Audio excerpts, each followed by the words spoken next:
Excellent. So before I get started, I'd like to acknowledge that the land I stand on today is that of the traditional lands of the Kaurna people, and I'd like to pay respects to their elders, both past, present and emerging, and recognise their deep spiritual connection to the land. Okay, so in my role, both as a water broker and as the president of the Australian Water Brokers Association, I've had many discussions over the past 18 months in particular around water market transparency. So I guess the perspective of the presentation that I have for you today has been formed around those conversations with fellow water brokers, irrigators, and the various government agencies with whom the AWBA regularly engage. So effectively, it's a view from the ground, and I guess we're looking at what does water transparency look on a day-to-day basis in the water market. So firstly, a bit about the Australian Water Brokers Association. The AWBA was established in 2007. We represent the interest of water brokers and other water market participants who are trading in Australia. I guess our primary role is to set and maintain the highest standards of professional practice, education, ethics, and professional conduct for our members and the broader water broking industry. Our members include individuals who've been at the forefront of the emerging water trading market as far back as 1991. Many of our members have been responsible for developing the products and options that are available today in the water market. I guess the difference with an AWBA member broker as opposed to anyone else is that our members sign up to our voluntary code of conduct and participate in continuous professional development. And a list of members can be seen on our website, which is awba.org.au. So I guess my advice is if the water broker that you're currently dealing with doesn't display this sign, then I highly recommend you find one who does. So as I mentioned earlier, there's been a great deal of discussion around water market transparency. It's a topic that's garnered incredible media and political attention in the past 18 months. And one could be forgiven that assuming the majority of water market participants, in particular irrigators, are of the opinion that there are immense problems with transparency in the water market. But I'm not sure whether that's the case or not. But before I go into that, perhaps we need to define from a market perspective what transparency is. So a market is considered transparent if much is known by many about what products, services, capital assets are available, the market depth, what price and where. And transparency is important as it is one of the theoretical conditions required for a free market to be efficient. So what does that mean on the ground? Well, the truth is that water market transparency can mean different things to different people, and that's often determined by their personal interaction with the market and their knowledge of water markets. For some people, it means knowing in real time what, why and how other water market participants interact with the market. And for others, it's understanding the myriad of products that are available on the market and what they mean to them. But at the heart of it is information. And the unfortunate truth about any market is that some participants are either more motivated or have more time and resources to devote to researching and understanding the market and the forces that drive it. And this is true of the water market as it is of real estate and equities. And speaking of equities, the the water market is often compared to the ASX, which on some level I can understand, but it's incredibly important to retain some context. The origins of the ASX date back to the mid-1800s, when there was separate stock exchanges in Melbourne, Sydney, Brisbane, Hobart, Perth and Adelaide. By comparison, the water market's still in its infancy, with water only being separated from land in the mid-90s and wide-scale trading not really beginning until the 2000s. So on that basis, it's not surprising that there's been, and still are, large disparities between the level of knowledge and information that people have in the water market. But does this in and of itself constitute a lack of transparency, or is it simply the reality of a rapidly evolving market significantly outpacing the evolution in irrigated agriculture? And by that I mean the evolution of the participants. Excuse me.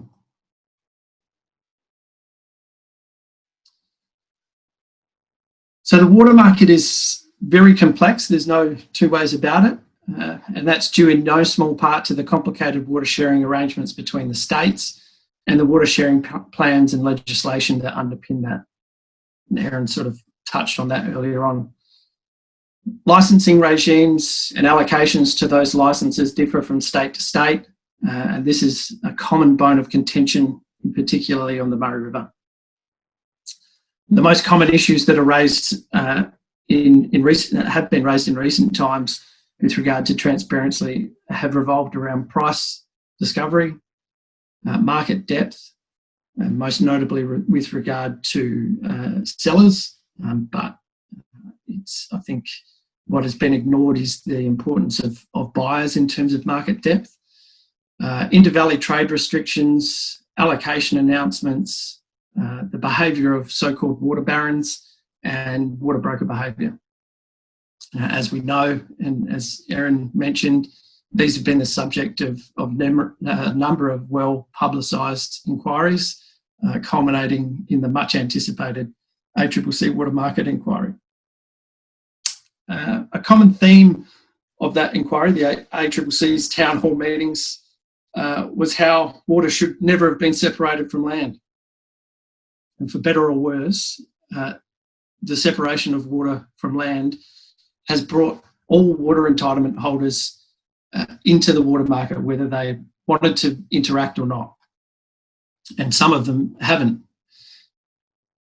This is another big difference to stock markets, where participants are willing to participate and aren't thrown into it outside of their own volition, I guess.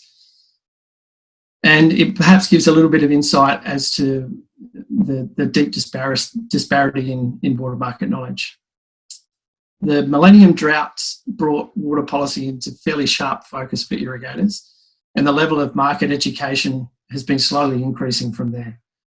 The most recent 3-year period that we've been through has enormously increased the activity in the water market, particularly in secondary market products, which I can touch on later on. But the market itself is often described as a singular entity, but it's because it's not on many levels. As you can see on the diagram there, there's many river systems with limited connection throughout Australia. And water legislation is managed by the states. So even within the Murray-Darling Basin, there's 4 separate jurisdictions. Water trades are recorded by the states on separate registers with vastly different recording and reporting regimes. Water trading is facilitated by an array of intermediaries: water brokers, real estate agents, stock and station agents, accountants, solicitors, so on and so forth. But the vast majority of trading occurs in the southern connected system of the Murray-Darling Basin, and that being the connected systems of the Murrumbidgee, the Murray and Lower Darling, and the Goulburn systems in Victoria. The system spans, of course, New South Wales, Victoria and South Australia, and accounts for more than 90% of all water trading in South Australia. The recent complaints about transparency and the subsequent inquiries that we've mentioned have originated from the Southern Connected System. And so for the purpose of most of my discussion, I'll be talking mostly about the Southern Connected System unless I refer to something specifically. So I think Erin mentioned the market is, Australia's water markets are the most developed and sophisticated water trading markets in the world.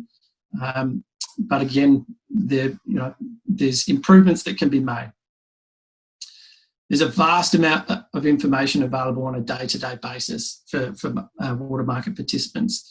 And many would argue it's much easier to find information about water trading than it is many other comparable markets, particularly in agriculture. So where do participants get their water market information from?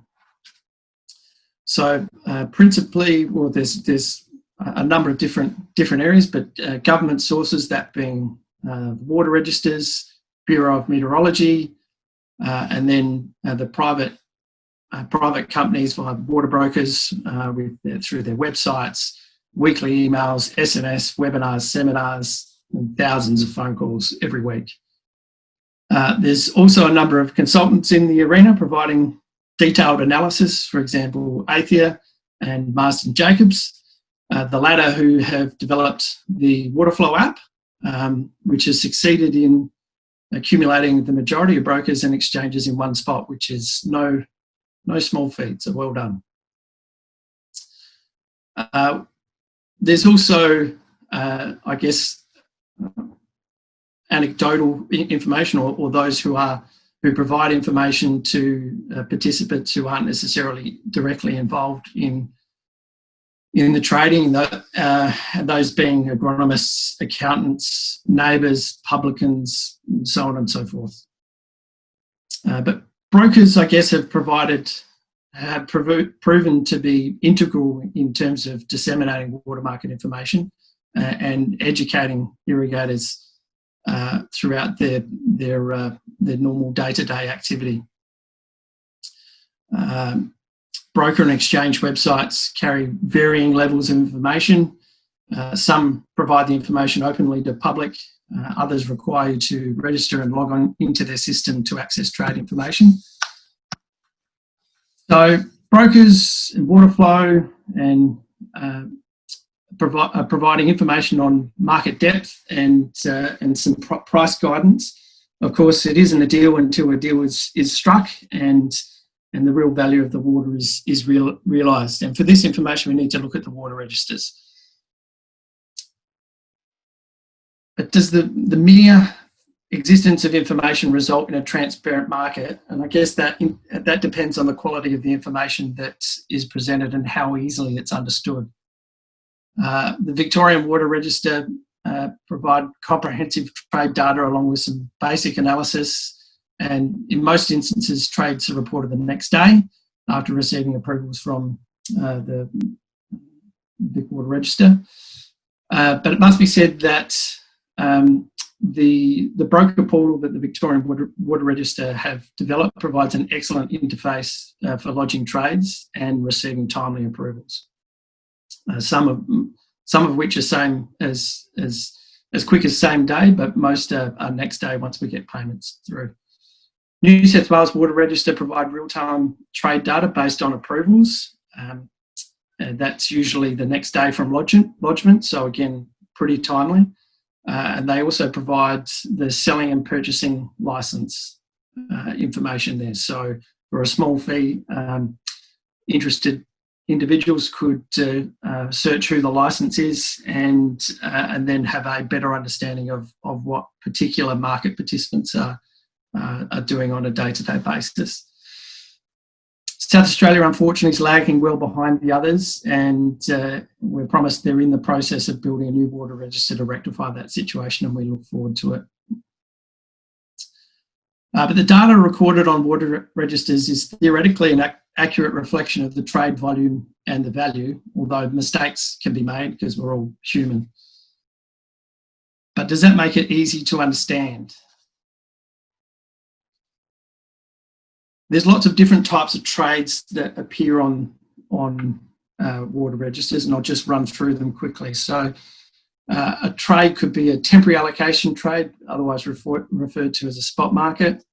It could be a forward allocation trade. That could be in season, inter-season. It could be a single year forward or a multi-year forward. Then we have entitlement leases, hybrid leases, carryover products, and to a lesser extent at the moment, put and call options. And then on the permanent transaction side, we have allocations with entitlement or without, related entity transfers and deceased estates. So these trades here may show up on the register as $0 trades, and all of these trades may have distinctly different values and still show on the same day. So an example of that is what we see in front of us. So this is a screen grab from the Victorian Water Register, and if you are looking at the water register on any given day, you can see reasonable levels of price disparity, and that can be confusing for those who aren't involved in it on a day-to-day basis, such as the water broker or the like. So without more information or sound underlying understanding of what the current market is, determining a market price from this information alone can be difficult. So the problem is that the water market and water market products have developed at a rate that the registers haven't been able to keep pace with. And as such, the water register data includes allocation trade data that reflects multiple products that are significantly different, but there's currently no categorisation of those to ensure they're easily identified and interpreted within context. So that trade there, 30% higher than the market on that particular day. And then you could ask, well, why are these trades recorded as zero? So something that the AWBA has been speaking to water registers about is the categorisation of these trades, and we're very excited to say that something that looks something like this, and those from TELP will accept my apologies that it's not going to look exactly like that, but something like that as an explanation as to what the reason for trade is on any given trade. And I think that you could probably agree that would make looking at the water register far more easy for people to understand. And it's our understanding that both Victoria and New South Wales will be starting reason for trades or requiring a reason for trade on lodgement of allocation trades and entitlement trades at the beginning of next season, or July or August next year. So that's very, very exciting. And of course, the same can be said for entitlement trading data, and we're hopeful that the changes for that will extend to both or to all three states going forward. Ideally, we'd like to see real-time reporting on trades on a centralised database as a single point of truth. This would require significant cooperation between Victoria, New South Wales and South Australia, and a pretty high level of integration of their systems.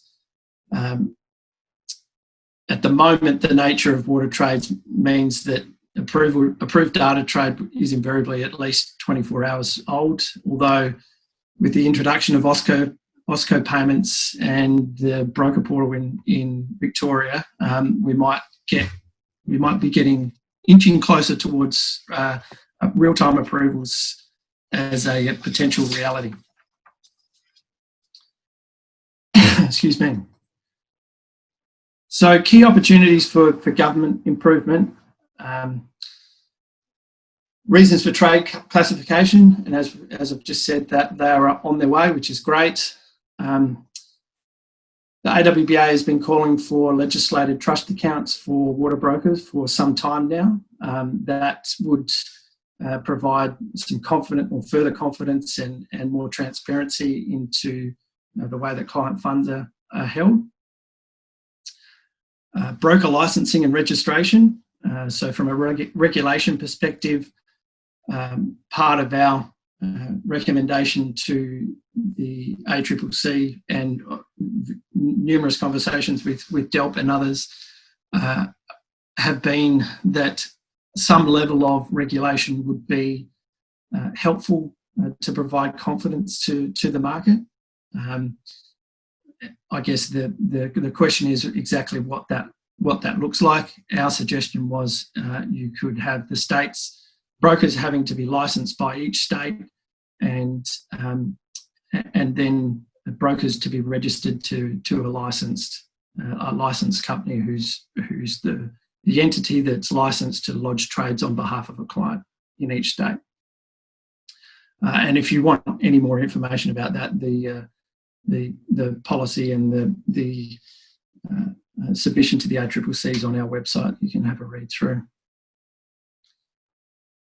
Centralised trade portal, which I've just spoken about, so real-time data that would be incredibly helpful to the market. I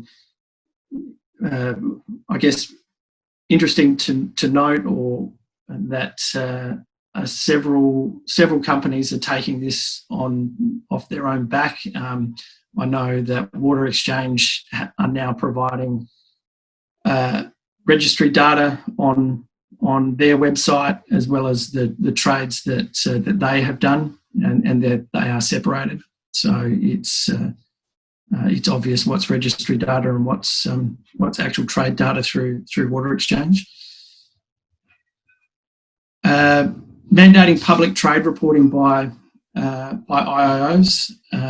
There's particularly Murrumbidgee irrigation, there's a huge amount of trade that happens within Murrumbidgee irrigation that's not reported to the broader market.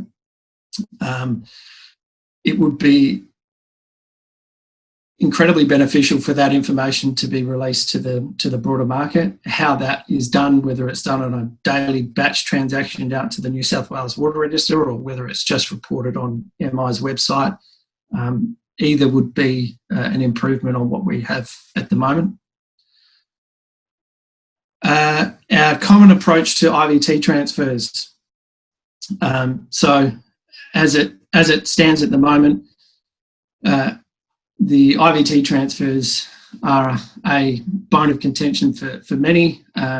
It's a service, transferring between IVT openings is a service that many brokers provide clients.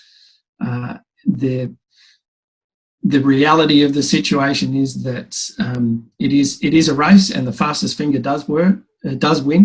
And to facilitate the best result for clients, often the easiest way for us as brokers to do that is via our own water accounts. And that's been a bone of contention. I'll come back to that a little bit later.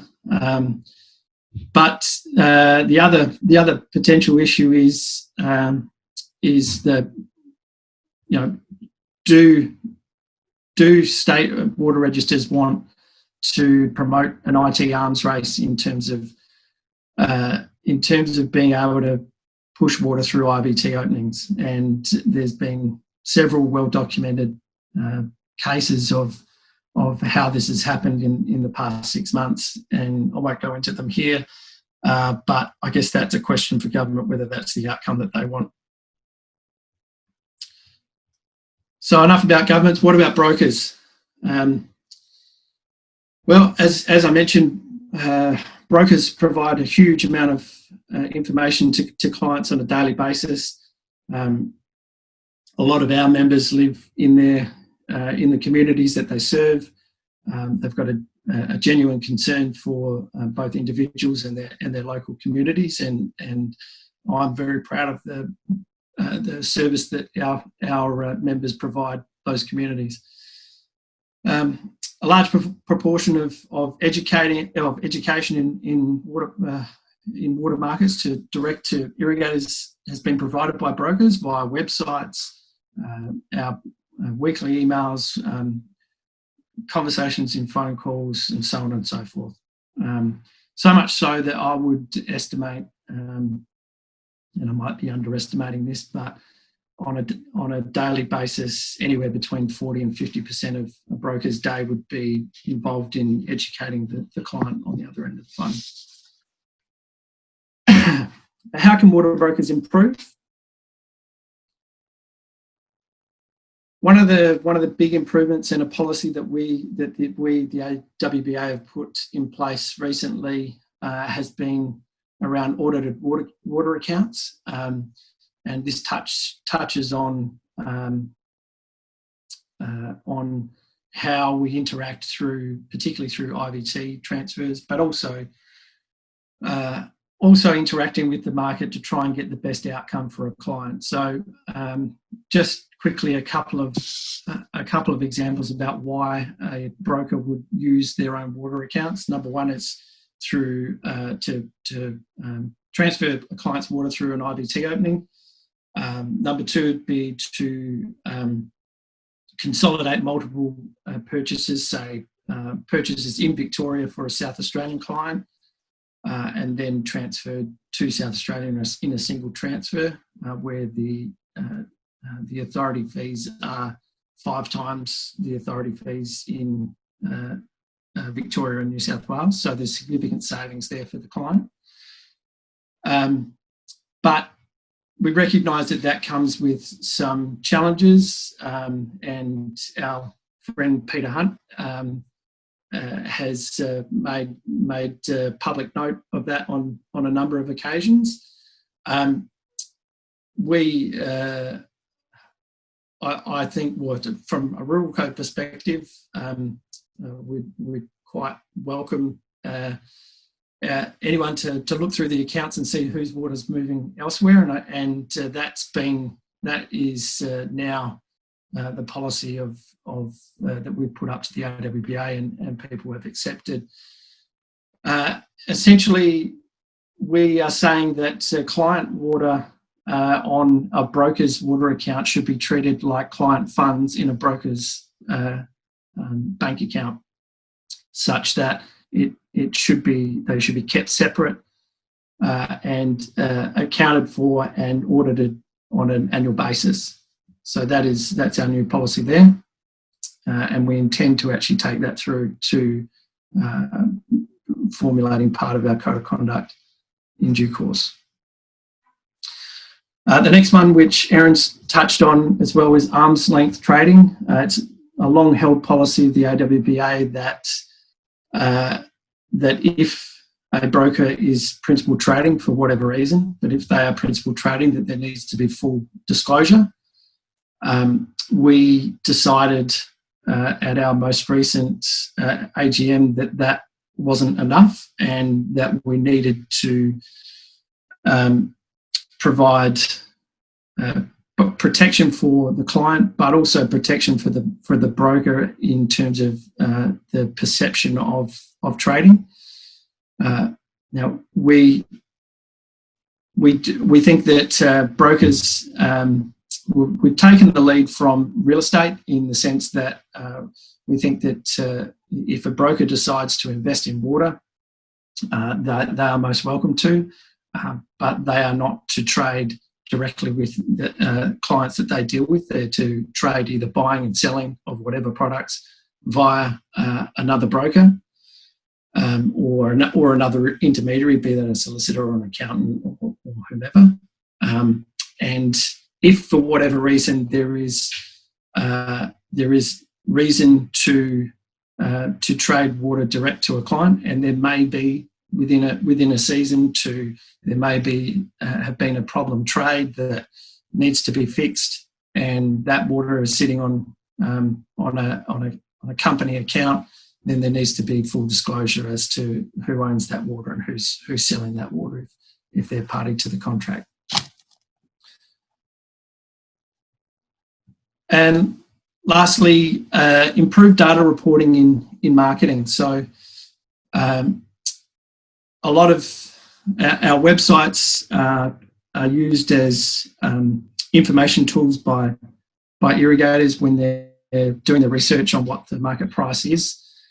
And it's incredibly important that we as brokers take the time to make sure that that information is timely and accurate. And also that the information that is pushed out in various marketing via email, SMS, or otherwise, that is make sure that that is accurate and not misrepresenting what they have available at the time. And that brings me to an end. And I'd like to thank you for listening. And I've put the rainbow there because, as Erin said, I think whilst there's a lot of talk about the problems around transparency in the water market, I think we're doing a lot of things really, really well, and we should pat ourselves on the back for it. Fantastic. Thanks, Ben and Erin, for your presentations.